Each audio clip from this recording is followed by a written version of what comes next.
साथ संगत जी, प्यार से कहना जी, धन निरंकार जी। साथ संगत जी, हृदय बाड़ी का एक पद है। मानव ने जो गढ़ी मूर्ति उसकी पूजा करते लोग, रची मूर्ति जो मालिक ने उसको कुचला करते लोग। साथ संगत जी, आज संसार में मानव सुख समृद्धि का तलाश करता है और सुख के लिए ही मानव परमात्मा का रची हुई मूर्तियों को कुचला करते हैं, उसको ठुकरा रहे हैं, उसको नीचा दिखा रहे हैं, उसको कष्ट में डाल रहे हैं। और मानव ने जो गढ़ी मूर्ति उसकी पूजा करते लोग। साथ संगत जी, जो मानव मूर्ति बनाया है उसकी पूजा करता है मानव, उसकी पूजा करता है। जो परमात्मा की बनाई हुई मूर्ति है उसको नुकसान पहुंचाने के लिए, उसको लूटने के लिए। साथ संगत जी, अगर हम किसी का निंदा करते हैं तो ये परमात्मा की बनाई हुई मूर्ति का ही निंदा करते हैं। अगर हम किसी के साथ छल करके, बेईमानी करके उसका धन धीरे धीरे निकालते हैं तो ये परमात्मा से ही बेईमानी करते हैं। ये हमको रास कैसे आ सकता है? ये हमारे जीवन में सुख आनंद कैसे दे सकता है?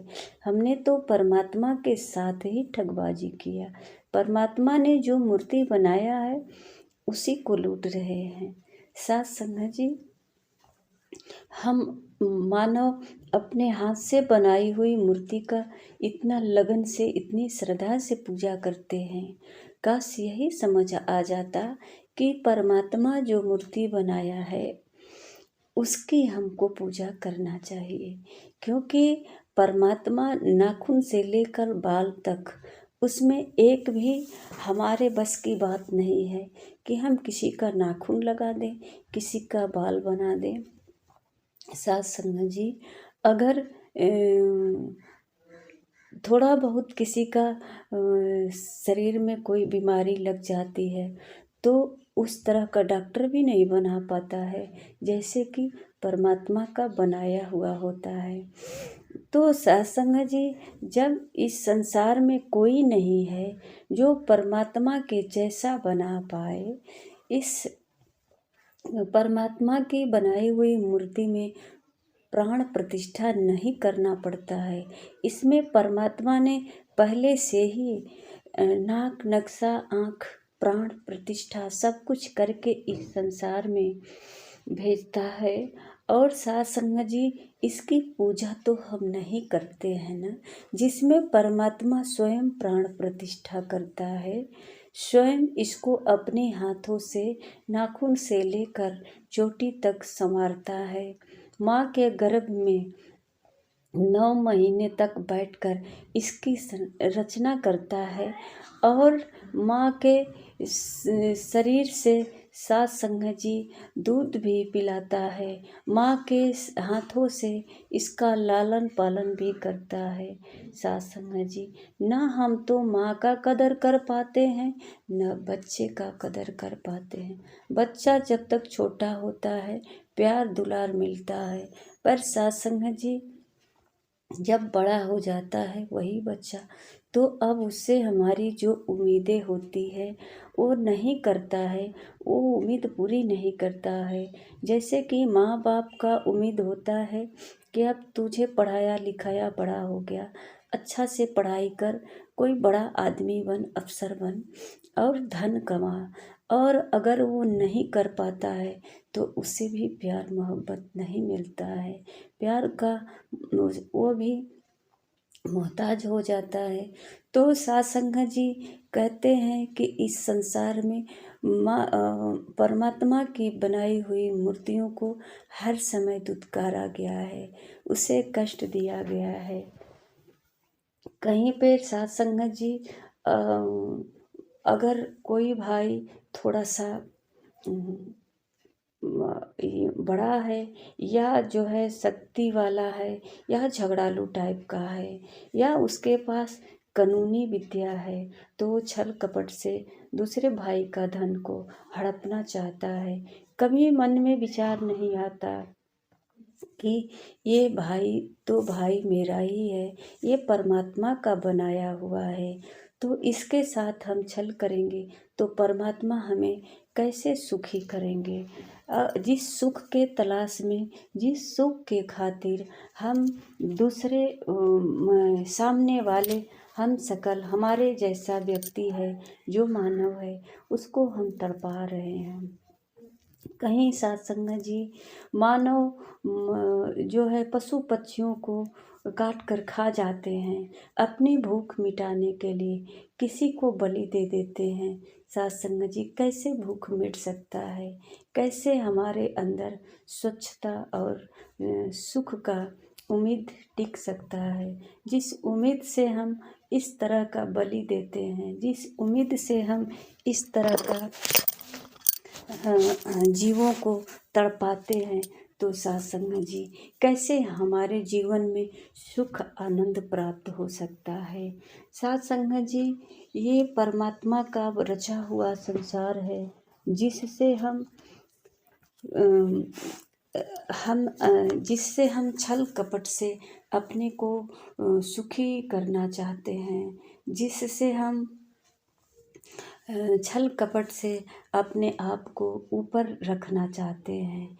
सत्संग जी संसार जी कहते हैं मरदेव बाड़ी का पद है, प्यार है अल्लाह से, ईश्वर पर बंदों से नफरत है। ये नहीं है रब की पूजा, ये न सही इबादत है। कहते हैं सत्संग जी कि अल्लाह से, ईश्वर से प्यार तो सब करते हैं, पर ये प्यार नहीं है, ये इबादत जो पूजा करते हैं ईश्वर का, अल्लाह का, ये पूजा नहीं है। क्योंकि परमात्मा ने जो बंदे को बनाया है, यानी कि जो मूर्तियों को बनाया है, जो जिस मूर्तियों में परमात्मा स्वयं विराजमान है, सत्संग जी उस मूर्तियों को हम दुत्कारते हैं, तड़पाते हैं, नफरत करते हैं, ईर्ष्या द्वेष करते हैं, उसकी निंदा करते हैं, तो कहते हैं कि इबादत जो हम कर रहे हैं वो नहीं है। सत्संग जी परमात्मा की मूर्तियों का सत्कार करने की बात कही जाती है। प्यार हर समय सदियों ये आवाज़ दी गई है, आज नई बात नहीं है कि सत्संग जी परमात्मा ने ये संसार को जो बनाया है, जैसे कि सत्संग जी कहा जाता है पर्यावरण के लिए वृक्ष लगाना, वृक्ष में पानी डालना, वृक्ष काटना पाप है, वृक्ष लगाना पुण्य है, उसमें पानी सिंचाई करना, निराई गुड़ाई करना एक सेवा है। उसी प्रकार सत्संग जी जो पशु पक्षी है, इनके जो दुख सुख है, इनकी सेवा सत्कार करना। सत्संग जी लोग बंदी बना लेते हैं, पिंजड़े में पशु पक्षी को कैद कर लेते हैं, वहाँ भी अपनी स्वार्थ होती है, उसकी सेवा नहीं होती, बल्कि अपने एक जो है कहते हैं फैशन हो गया है, अपने अच्छा लगने के लिए, अपनी मान सम्मान के लिए हम इन कुत्ते बिल्ली पशु पक्षी इन सब जानवरों को कैद करके रखते हैं। वो आज़ाद पंछी है जो उड़ सकते हैं, हर जगह घूम सकते हैं। तो सत्संग जी मानव का सत्कार करने के बजाय बल्कि अन्य प्राणियों का सत्कार करना और घर में कैद करना, सत्कार तो कर लेते हैं पर सत्संग जी उसको जो कैद करके रखे हैं, तो कहते हैं सत्संग जी कि हम किसी कमरे में बंद करके किसी को बढ़िया बढ़िया पकवान दिया जाए तो कितना दिन तक इसका सेवन करेगा। बाहर का हवा पानी खुला जो संसार अपनी ये नजरे मालिक ने दिया है संसार देखने के लिए, घूमने के लिए, तो सत्संग जी ये सब नहीं मिल पाता है, तो एक कष्ट भी ये भी होता है। तो सत्संग जी कहते हैं कि हम इबादत जो करते हैं, ये इबादत परमात्मा को मंजूर नहीं होता। कहते हैं कि माँ को तो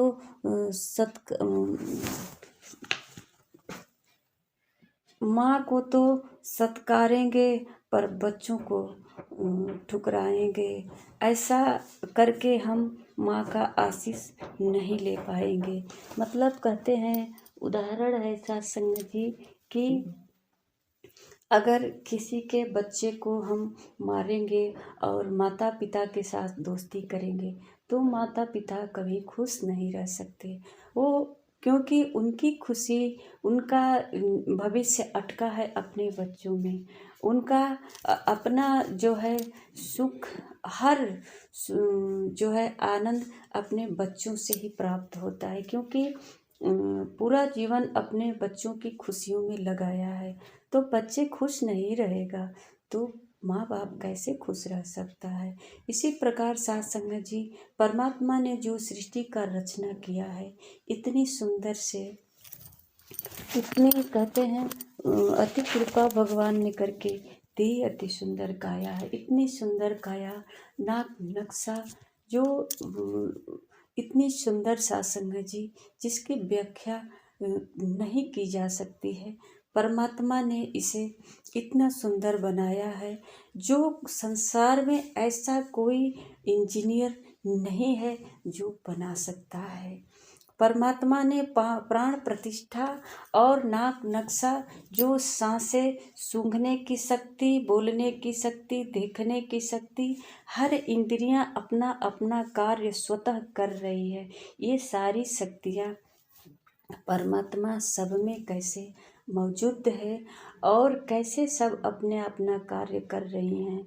जैसा कि मुख बोलता है, कान सुनता है और आँखें भी देखती है, और हम जिह्वा से या अपने मुख से खा पी भी सकते हैं, नाक से सुगंध भी ले एक साथ सारी क्रिया होती जा रही है। ये कैसा मालिक ने बनाया है सत्संग में। ऐसा संसार में कोई इंजीनियर नहीं जो बना सकता है। फिर भी सत्संग जी, हम परमात्मा के रचना के साथ खिलवाड़ करते हैं। इस रचना के साथ हम हर समय दुरुपयोग किया है, तो सत्संग जी हमारी भक्ति कैसे पूर्ण हो सकती है। हम जो है भगवान का पूजा तो करते हैं, पर भगवान के बनाए हुए इस सृष्टि के रचना को हम हर समय पैरों तले कुचलते जा रहे हैं। चाहे पशु पक्षी हो, जानवर हो, कीड़े मकोड़े हो या फिर इंसान ही क्यों न हो, हम सबको कुचलते जा रहे हैं, सबको दुत्कारते जा रहे हैं। नफरत से, बैर से, ईर्ष्या से, द्वेष से, कहीं पे लूट खसोट, कहीं पे तरह तरह की मतलब अपमान किए जा रहे हैं। तो सत्संग जी, हम भगवान को कैसे खुश रख सकते हैं, भगवान का पूजा कैसे कर सकते हैं। तो सत्संग जी, कहीं न कहीं ये हमारे अज्ञानता के कारण हो रहा है। हम परमात्मा के आशीष नहीं ले पाते, परमात्मा का जानकारी नहीं कर पाते। परमात्मा से जो उम्मीदें लगाए रखते हैं वो पूरी नहीं होती है। कहते हैं, इंसानों को बेरहमी से गर पीड़ा पहुँचाएगा, ऐसे कर्मों से तू रब को राजी न कर पाएगा। जो इंसानों को इतनी तकलीफ देता है वो भला परमात्मा को कैसे राजी कर सकता है, परमात्मा को कैसे खुश कर सकता है। ये जो परमात्मा रचा है संसार को, सत्संग जी, इसकी सेवा सत्कार करना ही पूजा है। कहते हैं, कहे हरदेव नफरत छोड़ो, बैर न तकरार करो, रब को गर रिझाना है तो हर बंदे से प्यार करो। सत्संग जी, यही बात तो सदगुरु हर युग में समझाए हैं। आज भी सदगुरु माता सुदीक्षा जी महाराज यही समझा रहे हैं कि मिलवर्तन का, भाईचारे का केवल पाठ पढ़ा रही हैं कि सभी से प्यार करो, सब में मिलजुल कर रहो, एक साथ रहो, किसी को नीचा ना दिखाओ, किसी से नफरत न करो, किसी से बैर न करो। साथ संगत जी, आज ही तो नहीं कही जा रही है, पहले भी ये कही गई है। जो चौपाई कितनी बार दोहराते हैं, कबीर जी की एक चौपाई है कि ना किसी कबीरा खड़ा बाजार में मांगे सबकी खैर, ना किसी से दोस्ती ना किसी से बैर, कोई न दोस्त है न कोई बैर है, ये सब अपना ही स्वरूप है। ऐसा सदगुरु के द्वारा एहसास हुआ है, ऐसी जानकारी हुई है। तो आइए साथ संगत जी, हम क्यों ना सदगुरु के चरणों में आकर नतमस्तक होकर ये अपने तन मन धन जो जिसका अहंकार है, जिस अहंकार के कारण हमें सही कुछ दिखाई नहीं दे रहा है, जो देखना चाहिए वो देख नहीं पा रहे हैं, जो समझना चाहिए वो समझ नहीं पा रहे हैं, तो हम ये जो है सतगुरु के चरणों में आकर के, जैसे कि भगवान कृष्ण अर्जुन से कह रहे हैं कि जो समर्पण भाव से मेरे चरणों में आकर नतमस्तक हो करके जान लेता है, और ये काम अर्जुन किया है, जो भगवान कृष्ण के चरणों में नतमस्तक हो करके दिव्य दृष्टि प्राप्त किया, और सब में परमात्मा का निराकार रूप का, कृष्ण भगवान का अविनाशी रूप का साक्षात्कार किया और अपना जीवन सार्थक किया। साथ संगत जी, मानव जीवन इसी उद्देश्य से मिला है कि हम परमात्मा को जान सकते हैं और अपने मानव जीवन को सार्थक कर सकते हैं। साथ संगत जी, प्यार से कहना जी, धन निरंकार जी।